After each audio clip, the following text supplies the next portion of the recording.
সমাজে প্রচলিত কথা আছে আল্লাহর ভাষা আরবি। আল্লাহর ভাষা কি আরবি। আচ্ছা, মূসা কালিমুল্লাহর সাথে আল্লাহ কোন ভাষায় কথা বলেছেন? ঈসা রুহুল্লাহর সাথে আল্লাহ কোন ভাষায় কথা বলেছেন? বলো, আল্লাহর ভাষা আরবিতে তো সবার সাথে আরবিতে কথা বলতে। আচ্ছা, যদি বলি তাওরাত কিতাব কোন ভাষায়? হিব্রু ভাষায়। ইনজিল কিতাব সুরিয়ানি ভাষায়। জাবুর কিতাব কোন কোন রয়েছে তিব্রানি ভাষায় বা অনেক।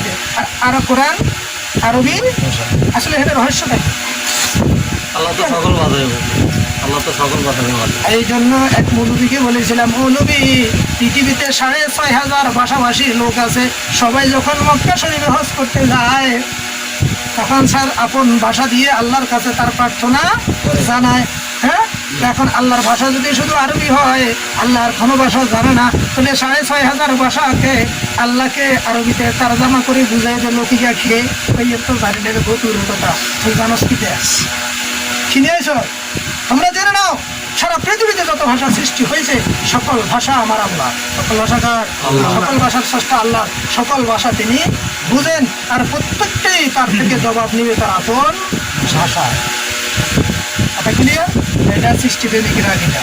আমি মোল্লা তোদের সাথে ঝগড়া করতে চাই না। আমি যাহা জানি তাহাই বলেছি, আমার আল্লাহ যাহা জানাইছে তাই